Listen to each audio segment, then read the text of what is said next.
Hello, welcome to this episode of Montclair News Lab. I'm Stefano Kadishi. And I'm Erin Lawler. Here's what's coming up this week.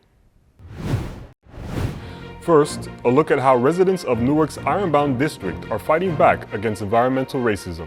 This has been several decades of fighting a lot of industries, but it's been several decades of very unified community members. Next, how student organizations are spreading awareness about sexual assault and harassment on campus. We're not only just doing better for ourselves and educating our members, but also doing our service to our general community of Montclair State University. And later, we hear from students about how they are balancing their busy schedules. Students, it can be very stressful because it is placing these additional demands on their time. Residents of Newark's Ironbound district say there is something in the neighborhood causing serious health issues. News Lab's Grace Gonzalez shows us what they are doing to help their own community. We have two favorite smells. One smells like burning wires, and the other one smells like burning hair. Newark's Ironbound neighborhood is a heavily contaminated area, and a smelly one too. I've been complaining for a long time about that. Teacher Lenny Thomas has lived in the Ironbound for 15 years. He says an incinerator and various businesses burn things, and he complains often. But it hasn't stopped them from burning things they really shouldn't burn.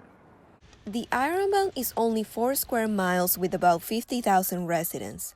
J.B. Valladolid works for the Ironbound Community Corporation, or ICC. The Ironbound is a lot of folks who are foreign-born. She is on the environmental justice team, trying to help this diverse community. They're targeted by industries, and this is what we end up with. The ICC is leading efforts against the pollution by about 200 toxic facilities. One of them is the incinerator named Covanta, Essex. Trash from 22 towns in Essex County and as far as Manhattan is burned to produce energy. According to their website, this is a sustainable alternative to landfills. However, Covanta has had more than 1,000 permit violations since 2004. That's about once every week. We asked Covanta Essex for an on-camera interview and they say they were unavailable. But this is an urgent issue because 1 out of every 4 people born in Newark will develop asthma throughout their lifetime. And that means that in Newark, the rate of asthma is 3 times higher than anywhere else in the entire state. I have children that know when they're getting home by the smell. And that's sad. What children are smelling is a polluted environment.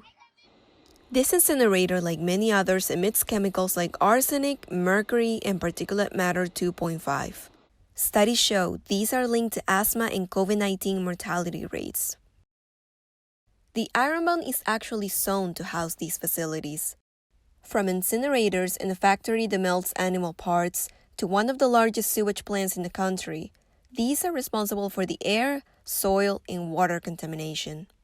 To help fight this problem, the ICC created Down Bottom Farms. Built on an abandoned and contaminated area, the farm grows food for the community and does agricultural education programs. Okay, so we're drawing the line here, and I'm gonna need all of y'all to turn out. But people have also created political change. After years of protest, in 2020, Governor Phil Murphy signed the Environmental Justice Law, also known as the EJ Law, which recognizes the Ironbound as an overburdened community. No longer will economically disadvantaged areas of our state be dumping grounds, and no longer will the rights of residents to clean air and clean water be overlooked. It will go into effect by the end of this year. The polluting businesses are scrambling. They're really trying in the next several weeks to propose, have their permits renewed, and make sure that they are unaffected by policy meant to just stop this from happening any longer. Dr. Pankaj Lal is the director of the Clean Energy and Sustainability Analytics Center at Montclair State University.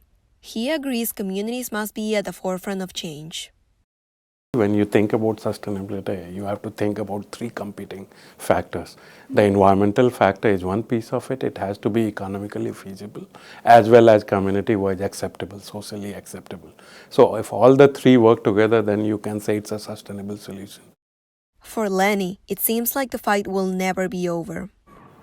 People talk to you and say, well, what are you fighting about now? And I'm like, what are they trying to do to us now? The EJ law is a win for the Ironbound community, but they know the work will not stop there. That this has been several decades of fighting a lot of industries, but it's been several decades of very unified community members. People who were children marching to the incinerator with their parents are now professors at different schools teaching environmental justice to their students, and still involved. The community in the Ironbound stays active in the fight for environmental justice, and most importantly, hopeful. We're here with Grace to talk about what inspired her to follow this story. So, Grace, how did you find this story? Well, I've lived close to the Ironbound for about 4 years now, and there is a lot of these issues in our area. And I think it's important to report them because sometimes we think about these issues like environmental racism, like these global things that are far from us when in fact are happening locally and mainly to marginalized people. Yeah. What was one major takeaway that you got out of this story? That this issue is intersectional and it affects mothers, it affects people from different races, but mainly people that are not like upper class or middle class even. And there is a lot of systemic things that are happening behind the scenes that we need to be aware of. Yeah. Thank you for sharing. Last week, we reported on the Bone Hall robbery. We now have an update. A third perpetrator has been arrested. His name is Daniel Chapello. Unlike the other two, he is not a Montclair student. Our next story is about sexual assault and harassment, two problems college students face across the country. Here at Montclair, student organizations are working to address these issues. Ayani Tillman has the story. Crime on Montclair's campus has historically been low. Every year, the university releases a report card as required by the Clery Act. The act was named after Jean Clery, a freshman who was raped and murdered while attending Lehigh University in 1986. After Clery's death, a law was signed requiring colleges to report their annual crime statistics. We decided to focus on rape. Not counting 2020 when COVID closed everything down, 5 rapes were reported in 2019, and in 2021 the number was 7. The students we talked to were surprised to hear those numbers. Senior Melissa Diaz was one of them. I had no idea, and it does make me concerned, especially taking a night class. I do tend to take night classes, and walking to my classes from my car, sometimes I'm by myself.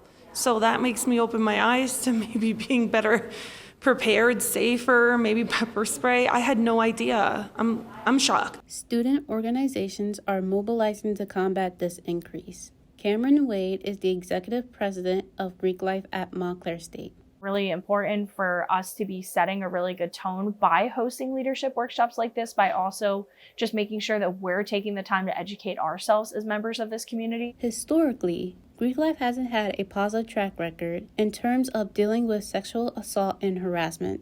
Cameron Wade and other Greek leaders are trying to change that. We as a community need to make sure that we're not only just doing better for ourselves and educating our members, but also doing our service to our general community of Montclair State University. Other student organizations are also working hard to combat this increase. Daughter Speaks is a people of color LGBTQ+ organization that focuses on a wide range of issues, including sexual assault awareness. Literally important to broadcast it and make sure everybody's aware of what it is, what sexual assault is, what happens, how to help people out when they're going through something. Daughter Speaks spreads awareness by holding events centered around stretching, meditation, and dancing, which they say helps build self-awareness. Leonard Wimbush is the treasurer of Daughter Speaks. You want to be in control of your own body. Dance is a free expression. It helps people try to identify who they are. For some in Daughter Speaks, dancing is used as a way to liberate their own bodies. Action, support, and awareness are all needed to combat sexual assault at every college campus. These students and their organizations hope a difference can be made. For Montclair News Lab, this is Ayani Tillman. We are proud to tell you that the 42nd College Television Award nominations have just been announced. And in the news category, Montclair State has picked up 2 out of the 3 nominations. One for Focus Disruption Moving Forward, and the other for New Orleans Raging Storms. Both of these programs are available on Hawk Plus. Congratulations to both teams. We hope you can check out the programs. Winners will be announced in Hollywood next spring. Juggling the responsibilities that come with being a student can be challenging, especially when a job is part of the equation. News Lab reporter Devin Castillo finds out how students are dealing with this balancing act. Some students on campus have flexible work schedules with more opportunities to get their work done. Sam Karan-Tang is a junior animation illustration major at Montclair State. He works in Kelsey Hall as a lab monitor. Sam multitasks catching up on assignments and monitoring the lab at Kelsey Hall. Thankfully, with the way my work life is, there's not too much I need to do there, so there's a lot of time for me to squeeze in the homework where, in other part-time jobs where I might be a lot more hands-on, I may not have the time to do that. Alan Hill is a clinical social worker with Universal Counseling, a Montclair-based counseling provider. A lot of students, it can be very stressful because it is placing these additional demands on their time, and depending on their expectations of themselves, that can lead to a lot of anxiety, loss of sleep. Hill works with clients to discuss methods to overcome anxiety and stress. Yeah, definitely. I mean, so there are some general strategies that work for kind of all anxiety and stress, such as breathing techniques, mindfulness, getting enough sleep, making sure you're getting in, some regular physical activity, and, managing how much sugar and caffeine you consume on a daily basis. Some students don't need these techniques. They find a passion in their work life. It's not work to me. I love wearing the uniform. And Jack Donahoe, a senior criminal justice major who is also senior fire inspector for Montclair State University. Everything that I do on campus, there is a social aspect behind it, like being involved in Greek life, being involved in fire safety. Astrid Figueroa works at Walmart on the weekends. She's a sophomore fashion design and merchandising major who juggles 6 classes. Kind of have to let go of the free time because I have to then some of my sleep time as well to balance it out. Sam, Astrid, and Jack, all hardworking students with different majors and different jobs, all facing the same struggle, the balance between school and work life, the constant struggle to make sure the stress does not consume you. From Montclair News Lab, I'm Devin Castillo. With the World Cup coming to an end, News Lab's Anish Patel asked students what it means to them. The World Cup is a rare time for people across the world to get together and support their home countries. I'm supporting France. Brazil. Mexico, of course. Obviously, got to go for Mexico. Morocco. I'm supporting Portugal. Even more than the game itself is the representation of students' home nations. It means a lot. My parents both being from Mexico and Guatemala, it just means a lot to have somebody, who has the same roots and nationality as me to be represented in the biggest stage of them all. Rodolfo is optimistic his same national pride is in his fellow Montclair State students. I've met a lot of Mexican students in Montclair who also hopefully are supporting Mexico. Many of the athletes competing can connect with students watching the World Cup. But I do love supporting Cristiano Ronaldo because I think he's one of the best players in the world. And I think he's a great representation of European football and working the best you can, even though he hasn't come from the best background, socioeconomic background.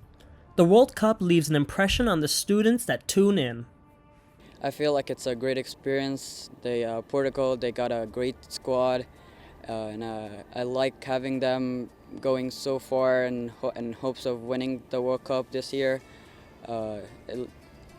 I feel like it's such a great experience, and I hope everyone gets to see Ronaldo performing well despite his age. Although the World Cup is being played across the world, the game still hits close to home for Montclair State students. From Montclair News Lab, I'm Anish Patel.